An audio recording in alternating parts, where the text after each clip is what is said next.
Good evening जी, सत श्रीकाल। CrPC के section 200 से लेकर 203 जो हम जो डील कर रहे हैं basically complaint to the magistrate, उसको हम लोग डिस्कस करेंगे विद इंपॉर्टेंट केस लॉस।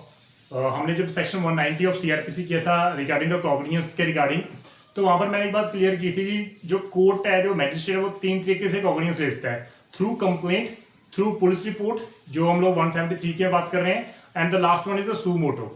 तो अगर वो कोर्ट को कॉग्नियंस ले रहा है थ्रू कंप्लेंट, तो ये नेचुरल बात है कि जब भी कंप्लेंट फाइल की जाती है कंप्लेंट मैजिस्ट्रेट के सामने, तो सेक्शन 200 से लेकर 203 तक पावर्स दी गई मैजिस्ट्रेट को। ये प्रोसेस जो है वो पूरा करना है, वहां पर मैंडेटरी प्रोसेस है। तो वो क्या मैंडेटरी है, क्या मैंडेटरी नहीं है, क्या पावर्स हैं मैजिस्ट्रेट के पास जब उनको कंप्लेंट जो डायरेक्टली की जाती है, क्योंकि सेक्शन 2D ऑफ सीआरपीसी में कहीं ना कहीं लिखा हो गया है कि कंप्लेंट के बारे में लिखा है। कंप्लेंट आप मैजिस्ट्रेट को भी आप डायरेक्टली जो है वो डालते हो। कंप्लेंट मैजिस्ट्रेट की होती है और मैजिस्ट्रेट की हम लोग यहाँ पर बात कर रहे हैं। तो सेक्शन 200 ऑफ सीआरपीसी हम लोग स्टार्ट करते हैं। बेयरट language is very important for all the students. ये समझना बहुत जरूरी है, आपको इंटरप्रिटेशन की पता होना चाहिए कि क्या यहाँ पर लैंग्वेज की क्या इंटरप्रिटेशन है, और उसके रिगार्डिंग हम लोग केस लॉ डिस्कस करेंगे। तो without any wasting any time हम लोग डायरेक्ट शुरू करते हैं सेक्शन 200। वहां पर लिखा है examination of complainant.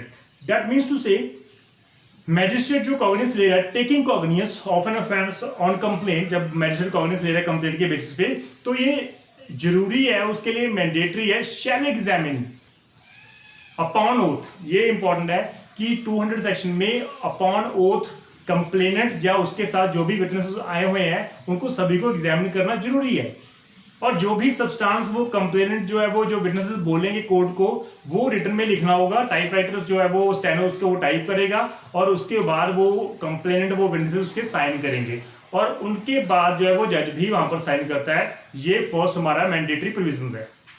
This is the mandatory provision. क्या आगे लिखा है वहां पर लिखा है कि shall examine upon oath the complainant and the witnesses if any. अगर कोई भी उनके साथ विटनेस है उसको भी हमें एग्जामिन करना है, और the substance of such examination shall be reduced into writing and shall be signed by the complainant, witnesses and also by the magistrate। लेकिन वहां पर प्रोवाइजो ऐड की गई है जो बहुत इंपॉर्टेंट है। लॉ कहता है कि अगर कंप्लेंट रिटन में फाइल की गई है पब्लिक सर्वेंट द्वारा, first point is public servant द्वारा, या किसी कोर्ट द्वारा डायरेक्टली कंप्लेंट फाइल की गई किसी अक्यूज के अगेंस्ट, तो भाई यहां पर आपको दोबारा कंप्लेनेंट को और विटनेस को एग्जामिन करने की जरूरत नहीं है। तो ये इंपॉर्टेंट है, क्योंकि पब्लिक सर्वेंट जो है वो बेसिकली वो अपनी ऑफिशियल ड्यूटी के दौरान वो दे रहा है। तो यहां पर जो भी उसकी पब्लिक सर्वेंट की रिपोर्ट होगी, हम लोग उसके रिगार्डिंग केस लॉ भी करेंगे।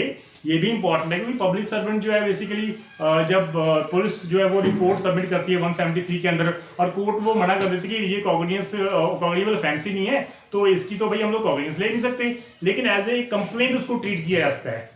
तो वहां पर जब एज ए कंप्लेंट ट्रीट की जाती है वो 173 की रिपोर्ट, तो वहां पर दोबारा कंप्लेनेंट और विटनेस को एग्जामिन करने की जरूरत नहीं होती, क्योंकि पुलिस की रिपोर्ट जो अपने आप में सफिशिएंट मानी जाती है। कि वो पुलिस वाला प्राइवेट कैपेसिटी में वर्क नहीं करता, वो पब्लिक ऑफिशियल ड्यूटी में वो वर्क कर रहा होता है, इसलिए वहां पर किसी कंप्लेनेंट या विटनेस को एग्जामिन करने की जरूरत नहीं है। सेकेंड पॉइंट, अगर किसी मैजिस्ट्रेट ने इंक्वायरी और ट्रायल के लिए दूसरे मैजिस्ट्रेट को सबमिट कर दिया, और उसने फर्स्ट मैजिस्ट्रेट वाले ने उस विटनेस को एग्जामिन किया था, कंप्लेनेंट को एग्जामिन किया था, और उसके बाद उसकी फर्दर इंक्वायरी और ट्रायल के लिए किसी दूसरे मैजिस्ट्रेट को फॉरवर्ड कर दिया।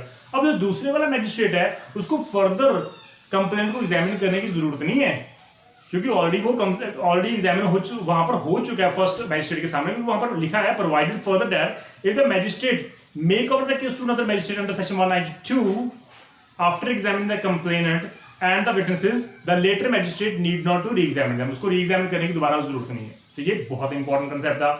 हम बात करें 201 की, तो कई बार ऐसा सिचुएशन पैदा हो जाती है कि जो मैजिस्ट्रेट को हम लोग कंप्लेंट फाइल करते हैं, हमें पता नहीं होता कि वो मैजिस्ट्रेट कॉम्पिटेंट कोर्ट है हमारे लिए या नहीं है, वो कॉम्पिटेंट मैजिस्ट्रेट है या नहीं है। तो कई बार हम लोग गलत मैजिस्ट्रेट के सामने हम लोग कंप्लेंट फाइल कर देते हैं। तो वो मैजिस्ट्रेट जब उसको पता लगता है कि भाई ये जो कंप्लेंट है वो मेरे जुरिडिक्शन में नहीं आती, तो उसके पास क्या जो है वो प्रोविजंस है, तो वो 201 में दी गई है। तो complaint, if the complaint is made to a magistrate who is not a competent, तो वो कॉग्नियंस ले नहीं सकता। अब उसके लिए क्या करेगा, अगर वो कंप्लेंट रिटर्न में फाइल की गई उस मैजिस्ट्रेट को, तो वो कंप्लेंट रिटर्न कर देगा। वहां पर वर्ड लिखा रिटर्न इट फॉर, और उसको कहेगा कि इसको प्रेजेंट करो प्रॉपर मैजिस्ट्रेट के सामने, जिसको जो कॉग्नियंस ले सकता है, जिसको पासपोर्ट का ट्रायल चलेगा, वो बताएगा भी कि भाई इस कोर्ट के पास आप ले जाओ, वो कॉम्पिटेंट कोर्ट है। सेकंड थिंग, अगर कंप्लेंट रिटन में फाइल नहीं की गई तो सिंपल है, आप उस कंप्लेंट को कॉल करो, उसको बुलाओ, उनको डायरेक्शन दे दो कि भाई यहां पर कंप्लेंट आप फाइल नहीं कर सकते, आप कंसर्न कोर्ट जो है, जो कॉम्पिटेंट कोर्ट है उसके सामने जाओ, वहां पर आप कंप्लेंट फाइल करो, बात खत्म। तो आपके पास दो सिचुएशंस है, जब वो रिटर्न में आती है और जब वो रिटर्न में नहीं आती। देन सेक्शन 202 फर्दर पावर दी गई है, जहां पर हम लोग कंप्लेनेंट जो है बेसिकली, क्योंकि 204 का सेक्शन जो है वो काफी इंपॉर्टेंट सेक्शन है, जिसको हम बाद में डीपली करेंगे। 204 में जब मैजिस्ट्रेट कॉग्निजेंस ले लेता है, उसके बाद प्रोसेस शुरू किया जाता है, समन इशू किए जाते हैं, वारंट इशू किए जाते हैं, according to summon procedure, front procedure के अकॉर्डिंग उसको समन इशू किया जाता है। तो लॉ कहते हैं अभी प्रोसेस शुरू नहीं हुआ, तो यहां पर हम लोग पोस्टपोन कर देते हैं ऑफ इशू ऑफ प्रोसेस, जो सेक्शन 204 की बात कर रहा हूं।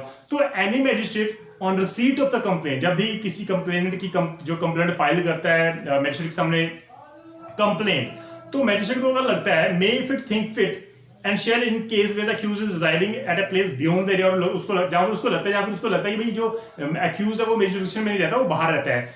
और ये जरूरी है कि यहां पर जो प्रोसेस है जो 204 का, वो अभी मैं शुरू ना करूं तो बेटर है, मैं अभी समन ना ही काटूं तो बेटर है, मैं अभी इशू ना ही करूं, समन वारंट इशू ना ही करूं तो बेटर है। तो वो पोस्टपोन कर देगा issue of process against the accused and either inquiry into the case himself, जब वो खुद उसकी इंक्वायरी करेगा, जब वो डायरेक्ट कर देगा इन्वेस्टिगेशन के लिए पुलिस ऑफिसर को कि इस केस की इन्वेस्टिगेशन प्रॉपर करके मुझे रिपोर्ट सबमिट करो, जहां वो किसी अदर पर्सन को, प्राइवेट पर्सन को भी कह सकता है कि भाई इसकी इन्वेस्टिगेशन प्रॉपर कंप्लीट करके मुझे इसकी रिपोर्ट सबमिट करो। किस लिए वो कर रहा है, किस लिए वो खुद इंक्वायरी करेगा, किस लिए वो पुलिस ऑफिसर को इन्वेस्टिगेशन के लिए कहेगा, किस लिए वो किसी थर्ड पर्सन को इन्वेस्टिगेशन के लिए कहेगा? क्यों? उसको लगता है for the purpose of deciding whether or not there is sufficient ground for prosecution or not। पहले ये तो डिसाइड कर लेगी कि मुझे इस कंप्लेंट के अगेंस्ट फर्दर प्रोसीड करना है कि नहीं करना। जो अगर कंप्लेंट फाइल कर रही है, मुझे इसका कॉग्निजेंस लेकर मुझे उस अगेंस्ट जो अक्यूज्ड है उसके अगेंस्ट मुझे प्रोसीड करना है कि नहीं करना, पहले ये डिसाइड कर लो। हमें पहले यही नहीं पता कि करें कि ना करें, इसलिए हमें पहले इंक्वायरी कर लो, इन्वेस्टिगेशन कंप्लीट करवा लो, ताकि हमें पता लग सके एक्चुअल में ऑफेंस कमिट हुआ है, अक्यूज ने ही किया है। तो यहां पर आपके पास प्रोविजंस है। सब क्लॉज 2 क्या रही है? In an inquiry under sub clause 1 the magistrate may if it think fit take evidence of witnesses on oath. तो ये नेचुरल है कि जब वो मैजिस्ट्रेट इंक्वायरी कर रहा होता है, तो वो किसी भी कंप्लेनेंट को जो एविडेंस आई विटनेस होते हैं, वो ऑन ओथ उनकी जो स्टेटमेंट है वो एविडेंस उससे ले सकता है। तो टेकिंग एविडेंस ऑन ओथ ये इंपॉर्टेंट है। फर्दर प्रोवाइजो ऐड कर दी, if it appears to the magistrate that the offense complained of is triable exclusively by the court of session, तो he shall call upon the complainant। उसको लगता है ये जो complaint case उसने file किया है और उसका जो प्रॉपर जो कंप्लेंट है वो trial by court of session है, तो हमें ये तो जो प्रीमा फेसी हमें जो फाइंड आउट करना है केस, उसके लिए हमें उस पर्सन को, कंप्लेनेंट को और उनके सभी विटनेस को ऑन ओथ उनको एग्जामिन करना होगा। और दोनों पार्ट सभी को एग्जामिन करने के बाद, कंप्लेनेंट और उसके आई विटनेस को एग्जामिन करने के बाद आप अपने नीचे ओपिनियन दोगे कि यस ये जो केस है वो मेड आउट होता है और इस सेक्शंस में मेड आउट होता है, और ये सेक्शन है, जो पर्टिकुलर सेक्शन है वो trial by the session court है, इसलिए इस केस को कमिट किया जाता है फर्दर कोर्ट ऑफ सेशन को। क्योंकि कोर्ट ऑफ सेशन के बाद टाइम नहीं होता सभी को इंक्वायरी करने का, प्रीमा फेसी आप खुद ही करोगे। प्रीमा फेसी जो हमारी एविडेंस होती है, प्रीलिमिनरी एविडेंस होती है, वो आप खुद ही करोगे, मैजिस्ट्रेट खुद ही करेगा, विटनेस को कॉल करेगा, कंप्लेनेंट को कॉल करेगा, शैल वर्ड वहां पर लिखा है, शैल कॉल अपॉन, उनको एग्जामिन करने के बाद आप कमिट कर दो, that's it. Then we have a third subsection third of section 202 क्या कह रहा है? If an investigation under subsection 1 is made by another person, ये वहां पर 3 पर्सन की बात की है, या वो खुद इंक्वायरी करेगा, जब पुलिस ऑफिसर को इन्वेस्टिगेशन के लिए कहेगा, जब किसी भी पर्सन को वो इन्वेस्टिगेशन के लिए कह सकता है। अगर वो third person other than the police officer वो थर्ड पर्सन को इन्वेस्टिगेशन के लिए कहता है, तो भाई उस थर्ड पर्सन को सारी पावर्स दी जाएंगी जो पुलिस के पास पावर्स होती हैं, एक्सेप्ट कि वो आपके ऑर्डर के बिना, आपकी परमिशन के बिना उस पर्सन को किसी को अरेस्ट नहीं कर सकता। तो बाकी सारी पावर्स उसके पास ऑटोमेटिकली आ जाएंगी। ये आपके लिए फर्दर इंपॉर्टेंट है। Then we have a section, last section 203 dismissal of complaint. वहां पर बोर्ड का if after considering the statements on oath, complainant और विटनेस को हमने एग्जामिन किया 200 सेक्शन में, 200 सेक्शन में, और उनको एग्जामिन करने के बाद हमें पता लगा कुछ भी नहीं है उसमें, कंप्लेंट में कुछ है ही नहीं। जहां पुलिस इन्वेस्टिगेशन की जो रिपोर्ट हमें 170 जो उन्होंने पुलिस इन्वेस्टिगेशन की रिपोर्ट हमें सबमिट की गई, हमें लगता है उसमें भी कुछ नहीं है। जहां फिर हमने थर्ड पर्सन को कहा था इन्वेस्टिगेशन के लिए, वो थर्ड पर्सन की रिपोर्ट हमें मिल चुकी है और हमें वो हम गो थ्रू हो चुकी है मैजिस्ट्रेट, और उससे भी हमें पता लगता है कि इसमें कुछ नहीं है। तो तीनों रिपोर्टों देखने के बाद अगर मैजिस्ट्रेट को ओपिनियन है कि there is no sufficient evidence और no sufficient ground for proceeding against that accused, तो कंप्लेंट वहीं पर डिसमिस की जाती है। तो यहां मैं वर्ड लिख रहा हूं, dismiss the complaint, and in every such case he shall briefly record his reason for so doing। और पूरे केसेस में हम लोग बात करेंगे, वो प्रॉपर अपने रीजंस रिकॉर्ड किए जाएंगे। ये बहुत इंपॉर्टेंट है क्योंकि विदाउट दैट रीजंस कोर्ट कभी भी डिसमिस नहीं कर सकती, उसको स्पीकिंग ऑर्डर देने होते हैं। तो जस्ट अ मोमेंट, तो यहां पर मैं बात करूंगी जो उसको स्पीकिंग ऑर्डर जो है वो उसको प्रॉपर देने होते हैं। विदाउट दैट स्पीकिंग ऑर्डर कोई भी कोर्ट जो है वो डिसमिस नहीं कर सकती किसी भी कंप्लेंट को। तो ये अगर आप डिसमिस करना चाहते हैं कंप्लेंट सेक्शन 203 में, तो it is mandatory for all the magistrate की वहां पर स्पीकिंग ऑर्डर होने चाहिए। Speaking order means what, that जो मैजिस्ट्रेट है वो प्रॉपर रीजंस रिकॉर्ड करेगा कि मैं क्यों डिसमिस कर रहा हूं, क्योंकि भाई यहां पर कंप्लेनेंट को मैंने एग्जामिन किया, विटनेस को एग्जामिन किया, उससे कोई ग्राउंड्स हमें मिले नहीं इसके अगेंस्ट प्रोसीड करने के लिए।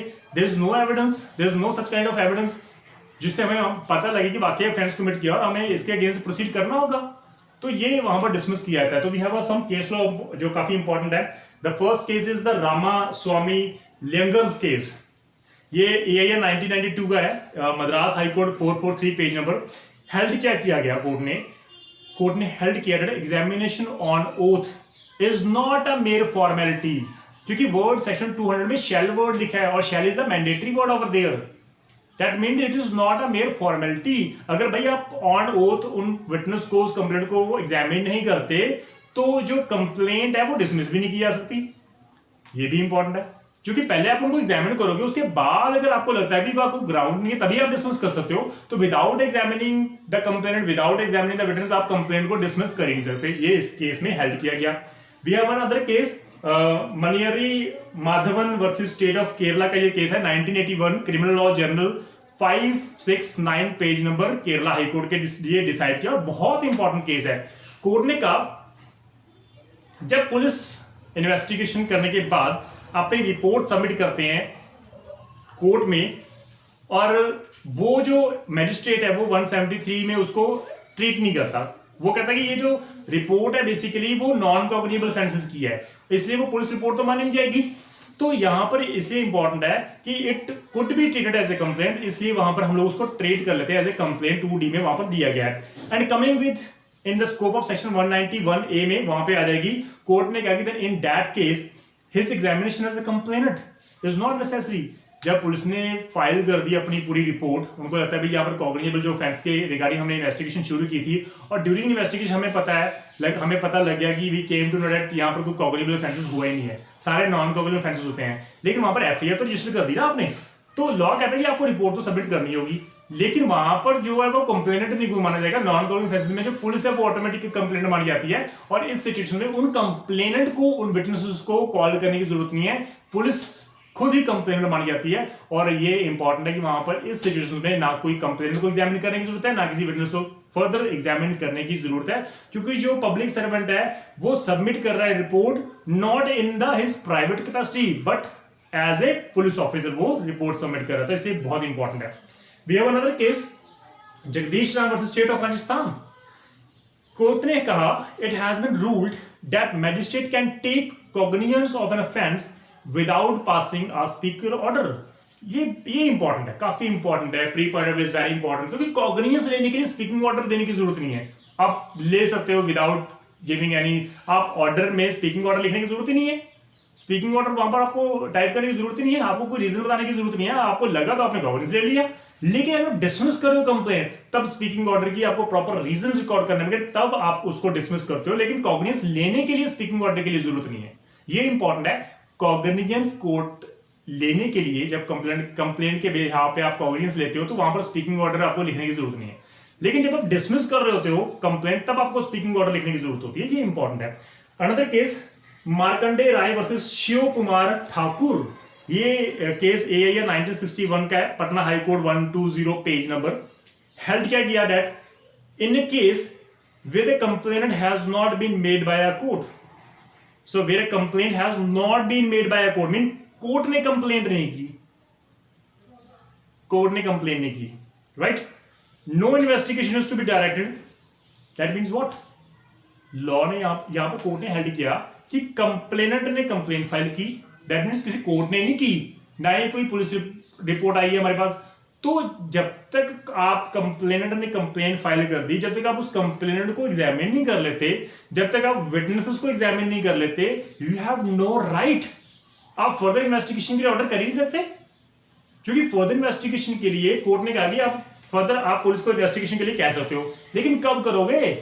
जब आप कंप्लेनेंट को एग्जामिन कर लोगे, विटनेस को एग्जामिन कर लोगे, और उसके बाद अगर आपको लगता है कि भाई मुझे तो स्टिल अभी डाउट है कि ऑफेंस है या नहीं हुआ, अगेंस्ट अक्यूज मुझे ये प्रोसीड करना है या नहीं करना, वो क्लियर नहीं है, तब जाके आप पुलिस को कह सकते हो इन्वेस्टिगेशन करो। लेकिन जब आपने कंप्लेनेंट ही नहीं एग्जामिन किया, विटनेसेस एग्जामिन नहीं किए, तो आप फर्दर इन्वेस्टिगेशन कोर्ट पुलिस को कह ही नहीं सकते। ये इंपॉर्टेंट है।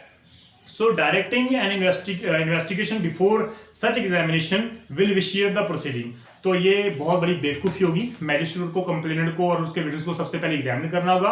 अगर उसके बाद still you are in under doubt, अगर आपको डाउट है कि भाई प्रोसीड करना है कि नहीं करना, तब आप पुलिस को कह सकते हो कि आप भी इन्वेस्टिगेशन कर लो, उसकी रिपोर्ट मुझे सबमिट करो। लेकिन without examining the witnesses, without examining the complainant, अगर आप पुलिस को कहते हो इन्वेस्टिगेशन के लिए, तो ये पूरे ट्रायल जो है पूरी प्रोसीडिंग विशिएट हो जाएगी और shall not be curable in nature under section 465 of CrPC. और उसको क्योर नहीं किया ऐसा, ये रिपेयरेबल नहीं हो सकता है कभी। वी हैव अ फर्दर जो ये इंपॉर्टेंट था कि इट इज अननेसेसरी और unfair procedure to issue notice to the accused.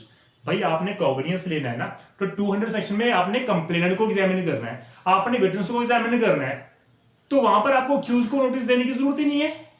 It is not a mandatory provision, no it is mention कि आपको जब कंप्लेनेंट को एग्जामिन करना होता है, विटनेस को एग्जामिन करना होता है, तो अक्यूज का वहां पर होना जरूरी है, ये कहीं भी मेंशन नहीं किया गया।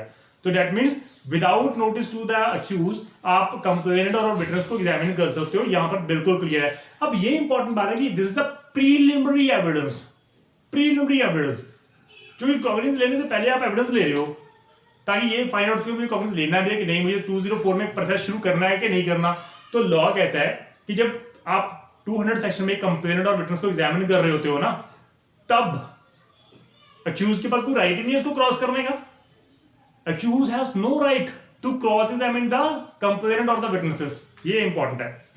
सो बट मैजिस्ट्रेट के पास फुल पावर है कि जब वो 200 सेक्शन में कंप्लेनेंट को एग्जामिन कर रहा होता है, आई विटनेस को एग्जामिन कर रहा होता है, वो खुद क्वेश्चन पुट कर सकता है जो कोर्ट क्वेश्चन कहलाए जाते हैं। तो कोर्ट क्वेश्चन पुट कर सकता है जब भी मर्जी, वो उसके पास राइट है कोर्ट के पास, और उसके आंसर आपको फेयरली देने होंगे। देन सेक्शन 203 के बाद हम बात करें तो order of dismissal. We have a case that Ram Narayan versus Panachand Jain is in this case what happened that the order of dismissal of the complaint under section 203 is neither an order of discharge। Court कहती है हमने complaint dismiss किया है, हमने discharge नहीं किया accused को, ना ही मैंने क्विट किया है, ये ना तो क्विटल है ना ही डिस्चार्ज है, इसलिए सेक्शन 300 ऑफ सीआरपीसी का जो ऑटरफिज कन्विक्ट ऑटरफिज इक्विट वो कंसेप्ट लागू ही नहीं होता। ये इंपॉर्टेंट है। तो this is all about section 200 section लेके हमें 203 तक। In case of doubt please आप कमेंट कर सकते हो, और इन स्पाइट ऑफ मैंने सारे केस मैंने डिस्कस कर लिए हैं, तो कोई डाउट होनी चाहिए। थैंक यू सो मच, सत श्री अकाल।